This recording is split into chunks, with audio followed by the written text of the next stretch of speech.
പുളി കളഞ്ഞ് വേവിക്കാൻ വെക്കണം കേട്ടോ. അപ്പോൾ അതിലേക്ക് വേവിക്കുമ്പോൾ അതിലേക്ക് വേപ്പില, പച്ചമുളക്, ഒരു 3-4 പച്ചമുളക്, പിന്നെ കുറച്ച് മഞ്ഞൾപ്പൊടി, പിന്നെ ഉപ്പ്, കുറച്ച് വെള്ളവും കൂടി ചേർത്തിട്ട് നമ്മൾ മൺചട്ടിയിലാണ് കേട്ടോ വയ്ക്കുന്നത്. അപ്പോൾ കുറച്ചും കൂടി ടേസ്റ്റാവും.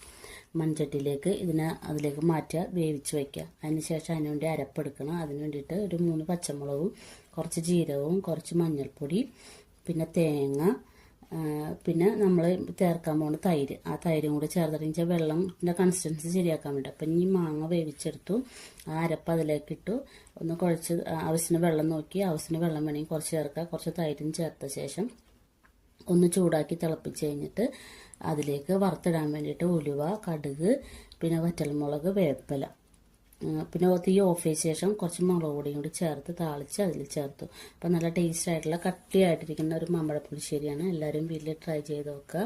നല്ല ടേസ്റ്റിയാണ് കേട്ടോ. എല്ലാവർക്കും ഇഷ്ടമാവും കേട്ടോ. ചെയ്തു.